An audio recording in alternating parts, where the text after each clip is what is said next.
Hey everybody, this is Carl back again for another movie review for the Halloween month.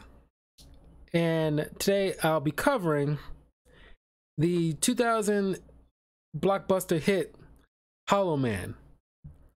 And I've been doing a lot of vampire related stuff and still like at least a couple of more in the pipeline this month, but it's a nice little break in between. I think next week I'm gonna try to maybe give like one movie, but there's some comics I really want to do next week, so I'm trying to crack down on that so I can have that at the ready. But yeah, I mean, this movie is amazing. It's kind of sort of like come from the same vein as the H.G. Wells The Invisible Man. It's part of the whole, The Invisible Man is part of the whole, universal monster movie type of people. Like Dracula, Frankenstein's monster, Wolfman, etc. And in terms of like favorite classic monsters, I like Dracula, werewolf. I think the Invisible Man be a close third, and then the Mummy. I never was a huge fan of like Frankenstein or the Creature of the Black Lagoon personally, but the Invisible Man, he's not. Well, he's more of a monster than the whole, Phantom of the Opera. He's just a disfigured dude. It's not really much of a monster. You can argue that the Invisible Man ain't technically a monster, but he got a unique gimmick that actually put him at least, lower tier, but still part of the same category, in my opinion. And it's like when the whole Dark Universe thing was, they tried to do something like that, and they may still, because they're still doing like some Wolfman with the Ryan Gosling as the main star, and 2020's Invisible Man, I argue, should have been like the beginning of this universe, where they, just like with DC sort of recently, it's like understands like, okay, we got to build to this properly, not rush into the whole team or give out all of our plans in one go, so we can try to play catch up with Marvel. Tell a solid story. Don't worry about building a universe. Let that happen naturally. And just worry about, for now, making a solid story. And you did that with 2020's Invisible Man, which I covered on the channel. You can check that out on my YouTube channel, youtube.com/talkativecarl. Pretty sure I did cover that. It's been a while, so it's like, you gotta forgive me. It's hard to say which ones I covered. I did a lot of reviews.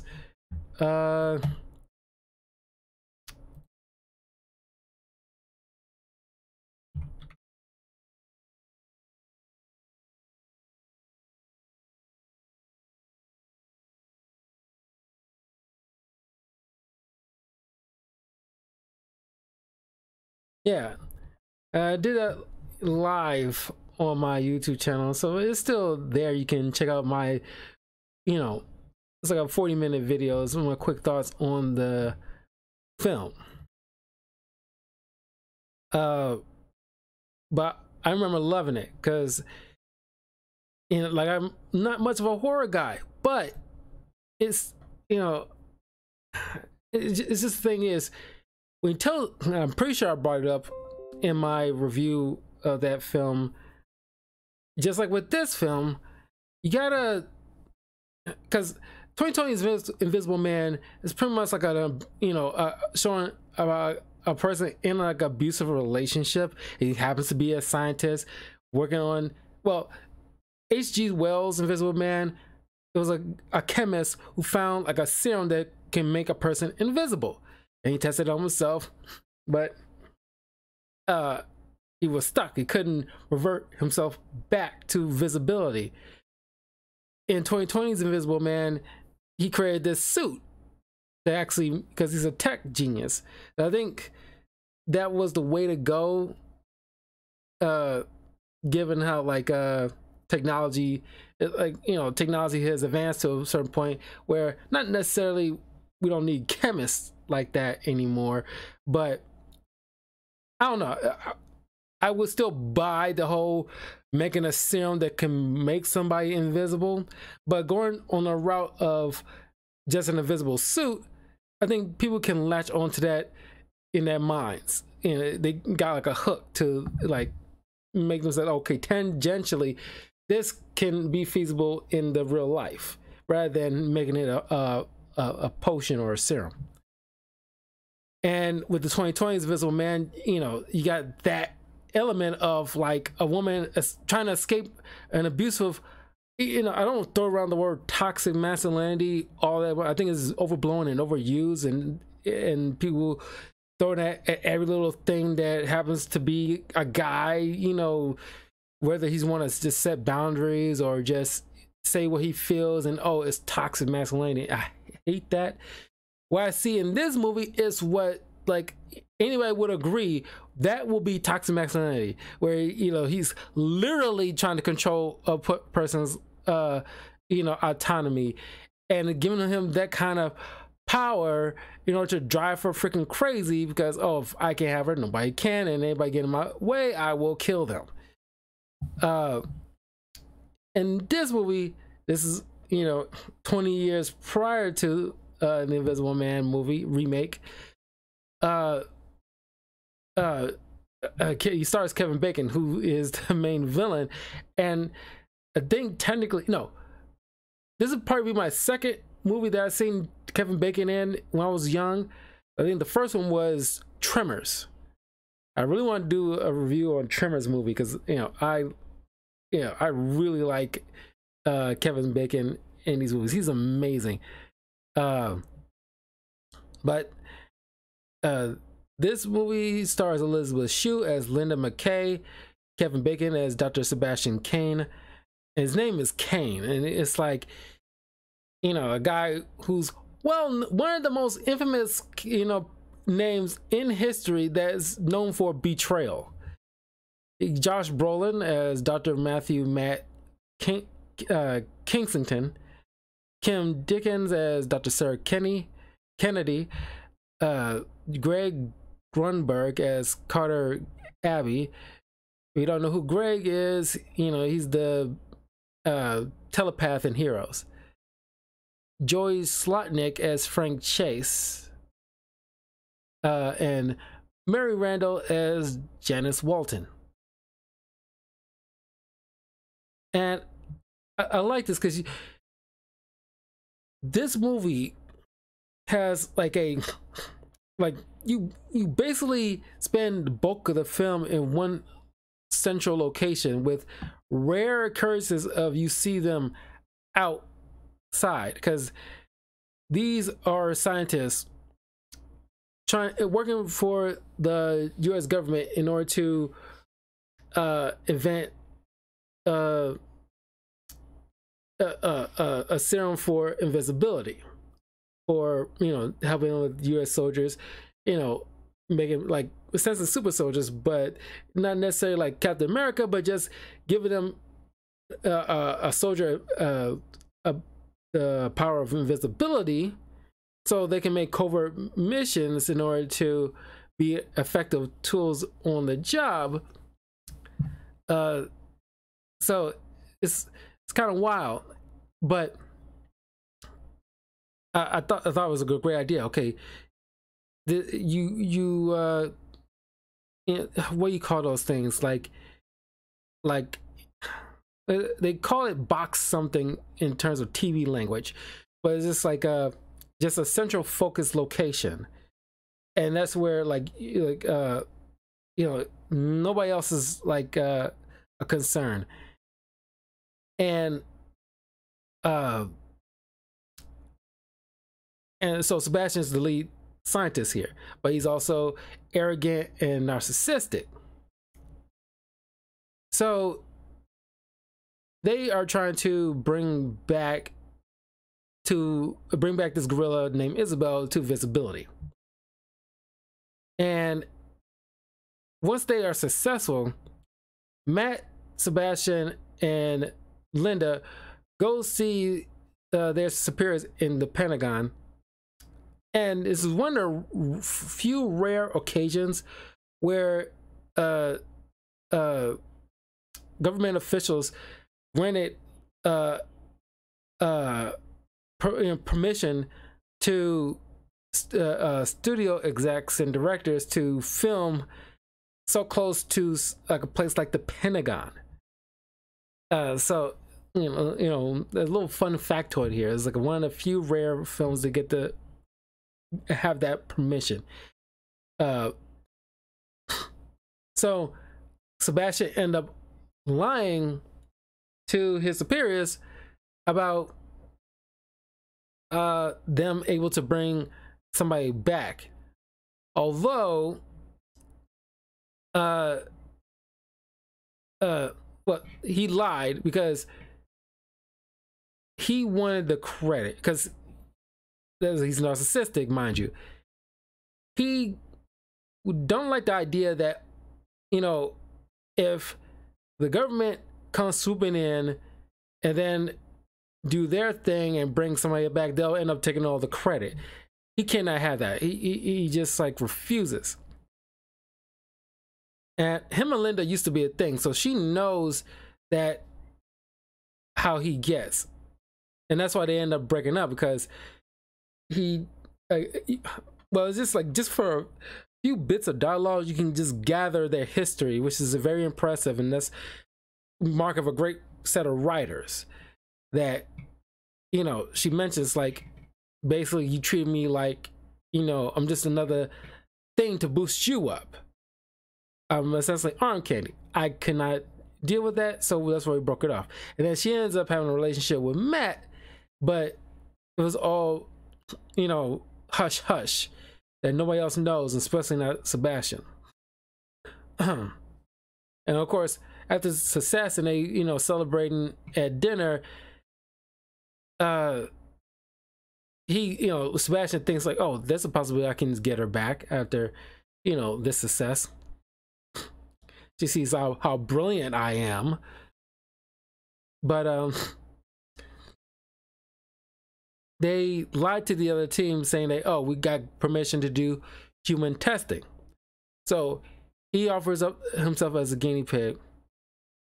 And the CGI here is amazing, because they did manage to it's just computer generated, where I think it's probably, I won't say the most easiest, at least that's not proper grammar, that's not necessarily saying it's easiest, but I think you know, special effects artists can say that, you know, oh, showing somebody invisible and like showing their invisibility layer by layer, from, you know, hair, skin, flesh, muscle,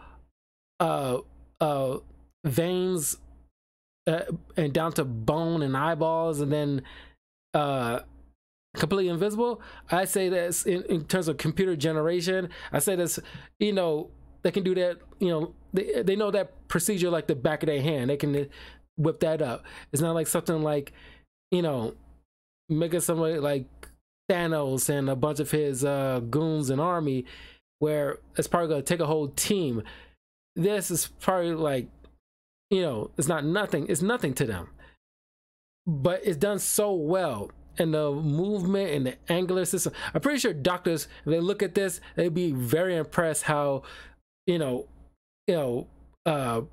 great this looks in terms of showing the muscular and skeletal structure of a body, even to like a primate, like a gorilla. So he turns invisible.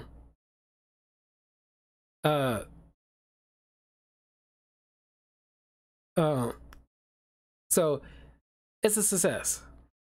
So Sebastian is, you know, like, he's known to goof off. I mean, he playing pranks on his co-workers, and but he's still not, you can tell, like, you know, this dude is not, well, you can show like his, he's arrogant, but it's just like you can see what Linda's point of view of part of why she broke out with him. He mentions things like, don't forget whose project this is, though.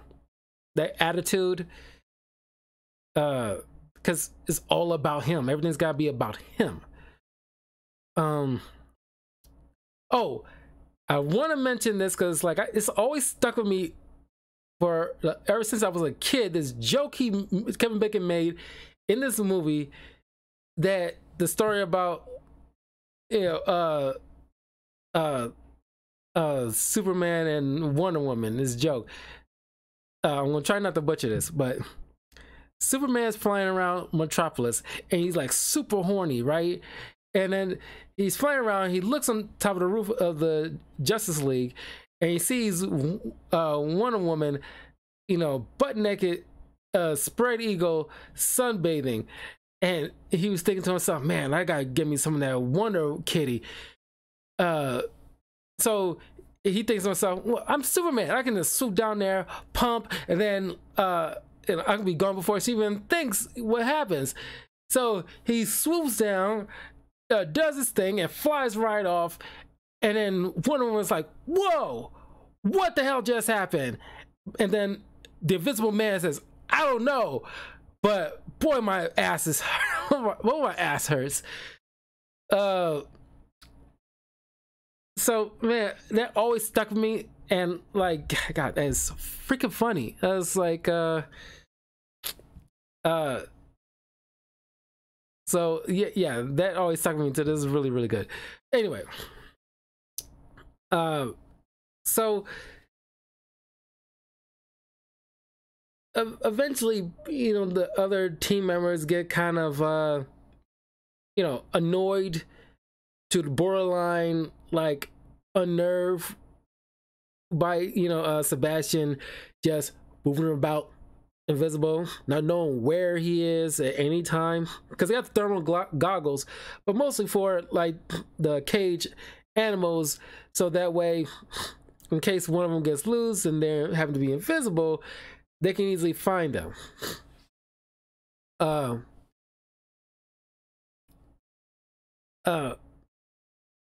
So they're like, okay, we're done with this. Let's bring them back so we don't have to keep putting up with this. Because Janice, made a point like, I can't take a piss without having put on my thermals.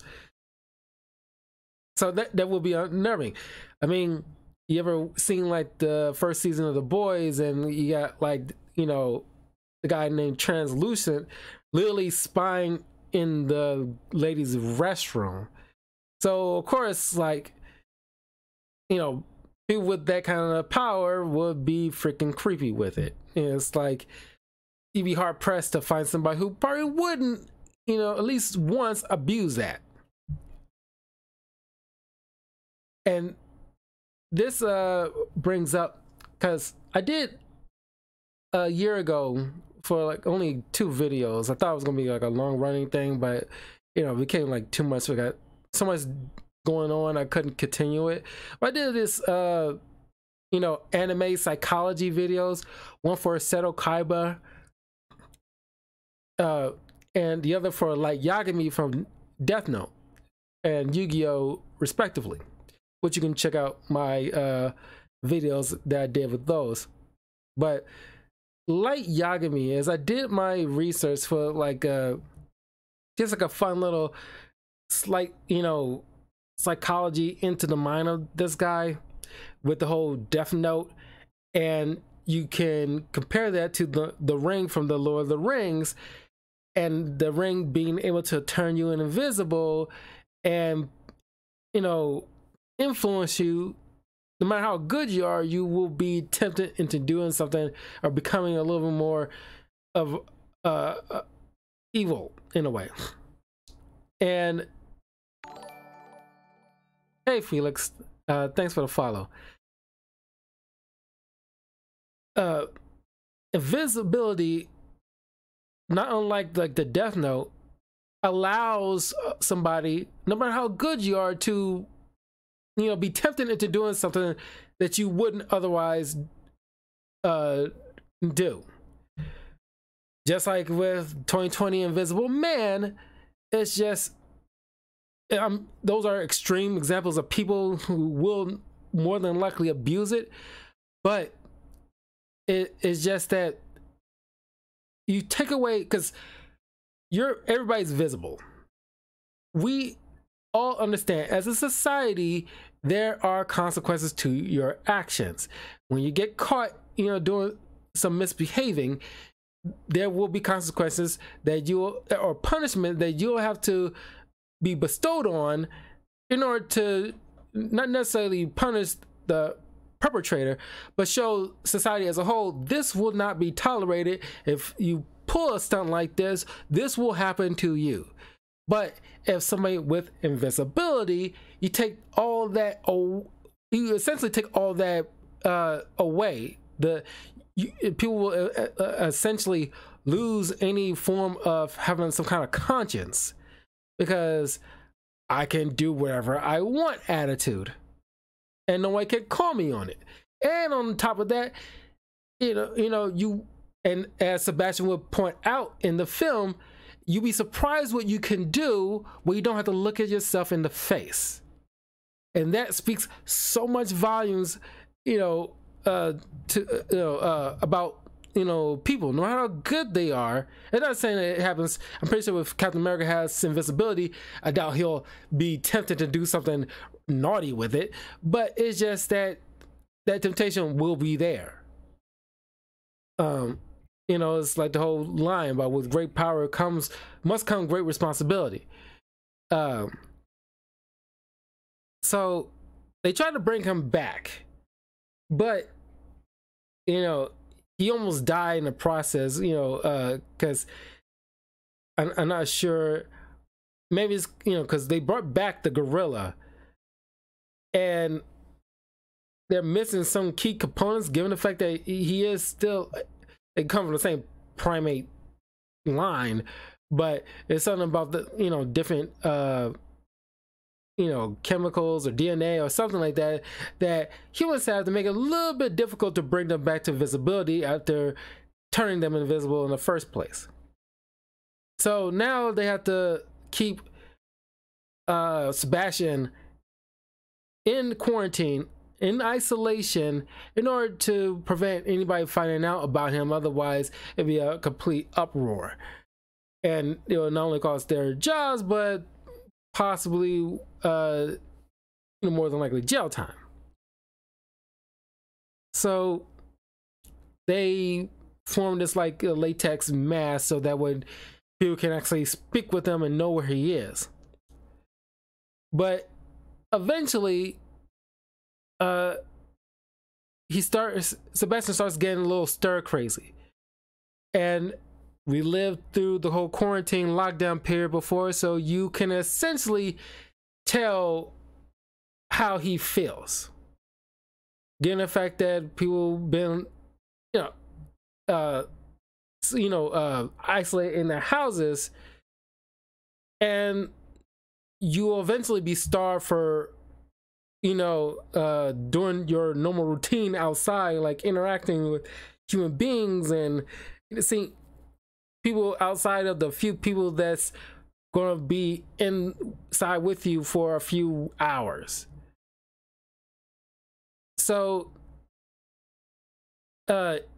despite somebody one of the team members staying down there overnight with them, so he doesn't have to be by himself, he has another human person there, but also to keep watching, making sure that he doesn't leave unannounced or unknowingly. Sarah was the first to keep watch before the whole botched moment of trying to bring him back. He essentially was unbuttoning her shirt while she's dozed off and roped her breast, and she woke up just when he left. But the way that it was cut, it seems like very abrupt. And then, so she watched the monitor, he was laying right back down. So you can tell, like, the kind of, like, he is just, like, and this was directed by Paul Verhoeven, who also did the movie Starship Troopers. He wanted, we spent a lot of time through the, not all the time, but a good amount of time through Sebastian's point of view during his invisibility. And he is a person who, you know, indulges in voyeurism, which, in case you don't know what that word means, is enjoying watching others undressing or engage in sexual conduct.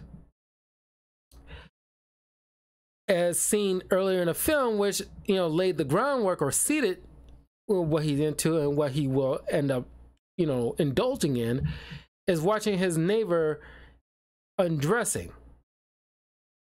So at one point when I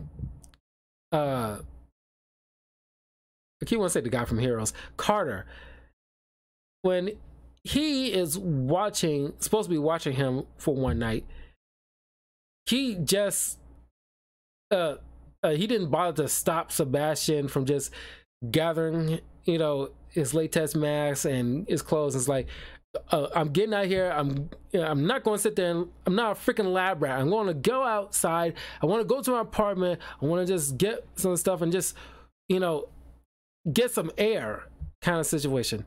Which, like I said, you know, after the whole 2020 lockdown period, we all understand. But while he was out there, he's terrifying kids. He goes in his apartment. He then sees his neighbor, and then he takes off his stuff, goes to the adjacent building. Don't know how he even gets up in there, but he winds up inside. And knows somehow the exact apartment number to go to. Knocks on the door. She opens up the door. He slips right on in, and then he essays her, essentially. And you're watching this through his POV, like you're the one doing it, and then you're supposed to feel that uncomfortableness. Because I watched this as a young kid, and I was like, "Oh my god!" Like, because I had an inkling that he's doing something sexual with her. I probably couldn't articulate it, but like I knew, and I'm pretty sure a fair amount of people would, you know, would get the hint at that age. I'm not saying like every child should watch Hollow Man, given, you know, the subject matter. I say you probably should be at least 13, 14 years old to watch this film, just so, you know, you can prepare for that kind of subject matter. It's not like you see it graphically, but a mark of a good thriller or horror is that sometimes you don't need to see the act take place to get the scare. You can just let your brain fill in the blanks.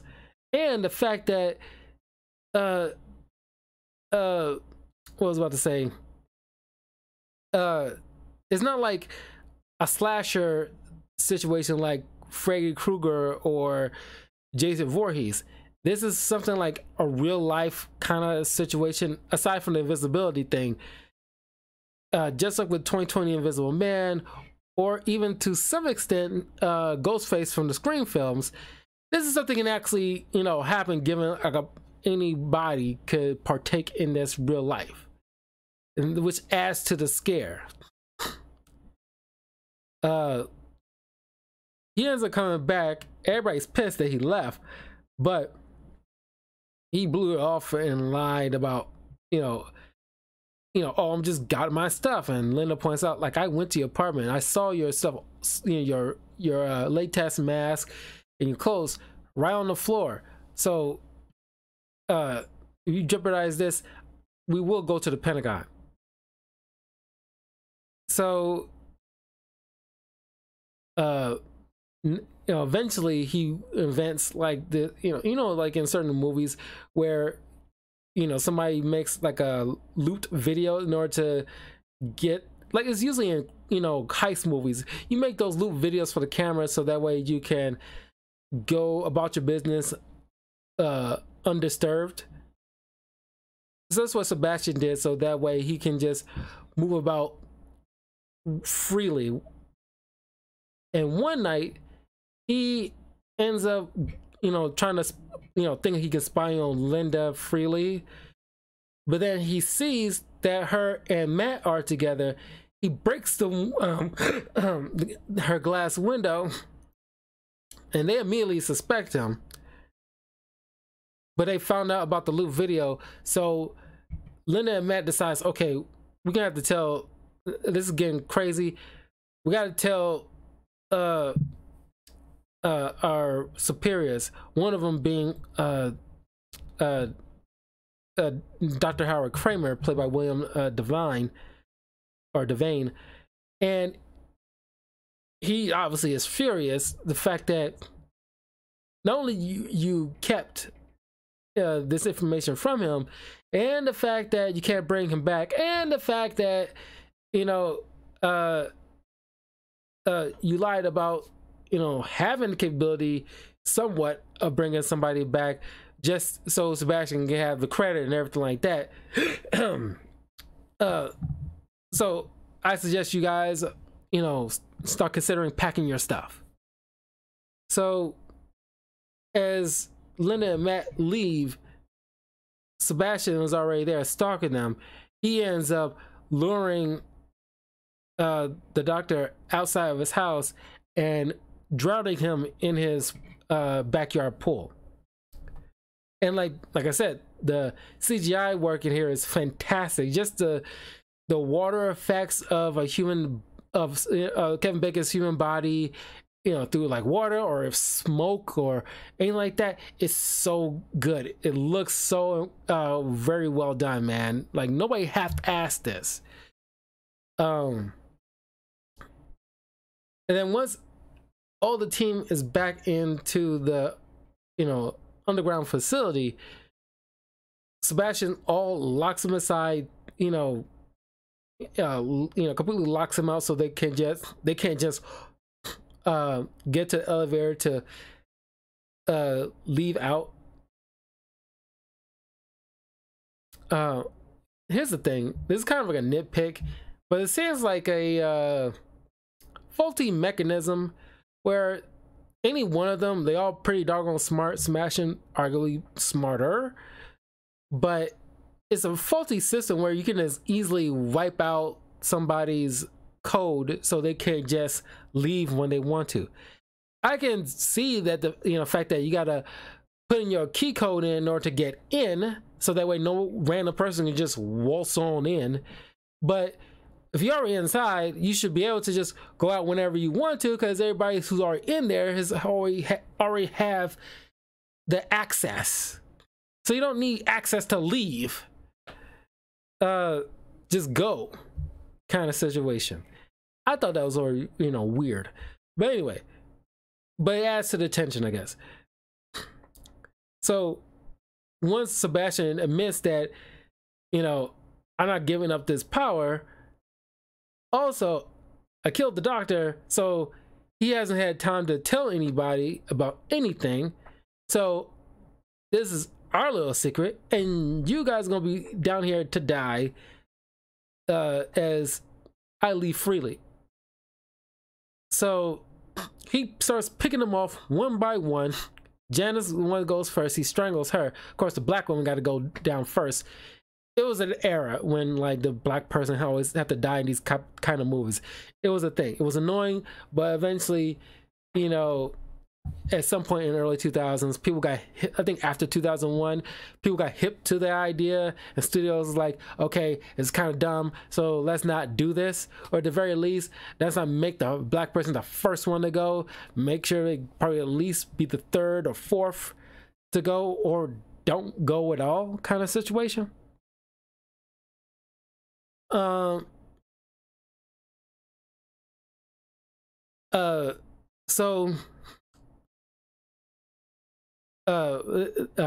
Then Carter's mortally wounded. The guy who looks like Larry from the Three Stooges, he gets stabbed in the back, and Sarah gets tranked and then her neck is broken. I don't see how it should be that easy. Kevin Bacon's, you know, pretty decent shape, even for back then. But I don't know if he had like the muscular strength to just snap somebody's neck. Like, I doubt it. I mean, even if it's like a scrawny female lady, you shouldn't be able to just do that. But he just twisted it and killed her there. He wounds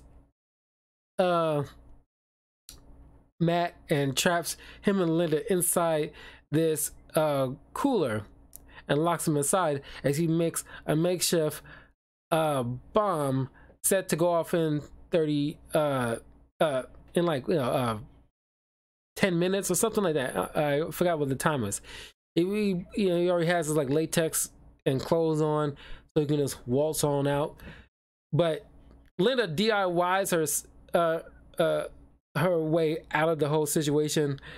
You know, put Matt right by the fire so he can warm up, and then she makes herself like a makeshift flamethrower, and then right before Matt leaves out of the elevator, she comes sliding in and just starts toasting this dude, which he starts running away. You know, the latex and clothes starts burning off, turning to ash, and now she can't find him, and so she has to set off the sprinklers in order to, you know, cover up the place in water so that way she can actually see where he is. But here's the thing, I've never been set on fire before. I doubt many people can say they've been, but if you're being hit with a flamethrower and you covered in fire after you stop, drop, and roll yourself, hey Ava, thanks for the follow. After you stop, drop, and roll yourself, I doubt I doubt you should be able to move about, because you should at least have second-degree burns from that. I do professional work for sure. No thanks, Ava. You know, I got a lot of people like, you know, coming in and pitching, doing like professional artwork. But if you follow me on Twitter, I'll probably, you know, keep you in mind if I have any plans for that. But he's somehow still able to move. So he started attacking her. You know, he subdues her until Matt comes from behind, hits him with a crowbar. But obviously, it's like they didn't permanently put him down for good. So it's like, so I'm like, keep whacking him, man. Clearly, he's not down for the count. Yeah, my links are in the description. You can check those out.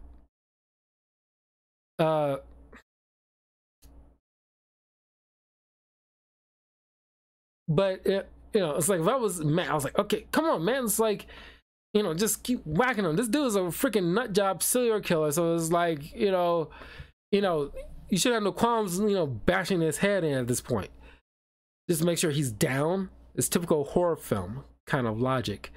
But him and Linda tried to escape. Sebastian gets the crowbar and try to come after Matt, but he ends up missing. Hit an electrical wire. He's, you know, gets electrocuted and becomes partially visible. So now you got this muscle fiber skeleton with eyeballs chasing after you at this point. They tried to escape via the elevator shaft after, like, they can't stop the explosives about to go off. As they're about to try to escape, Sebastian's right behind Linda. He attempts to try to kill her, but like, how about one last kiss? So as she distracted him with a kiss, she grabs hold of the elevator cable cord. This, you know, lodges it and causes Sebastian to fall to his death. and Matt and Linda escape, and the movie ends as they're getting treated by paramedics. So yeah, that was pretty much Hollow Man. This is like a really good film. Highly recommend it. A nice, good thriller kind of situation, sci-fi thriller thing. I really dig the Invisible Man kind of story kind of beats. So eventually, there's more. They have plenty of Invisible Man type of films out there in the world. One of which I haven't done yet is Memoirs of the Invisible Man, and that was made in the early 90s, starring Chevy Chase.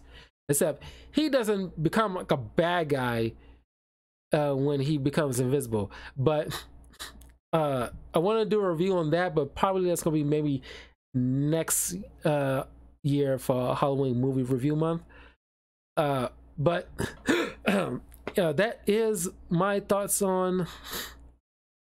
Okay, thank you.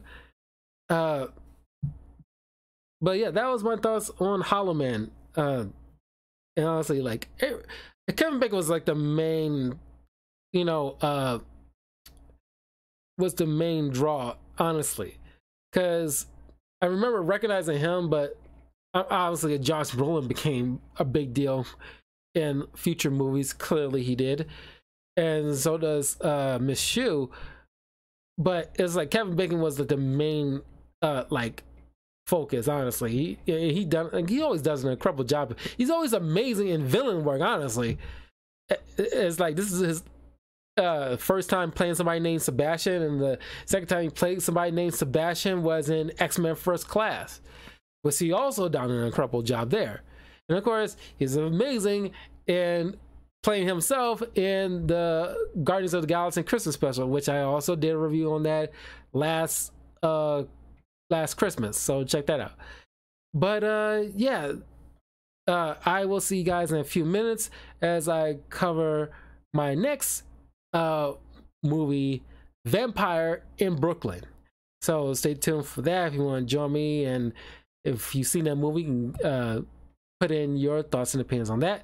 But if you're watching this on YouTube, please leave a comment below. Let me know what you think of Hollow Man. Like and subscribe, share this with your friends, follow me on links in the description below, and I will see you all soon. Take care.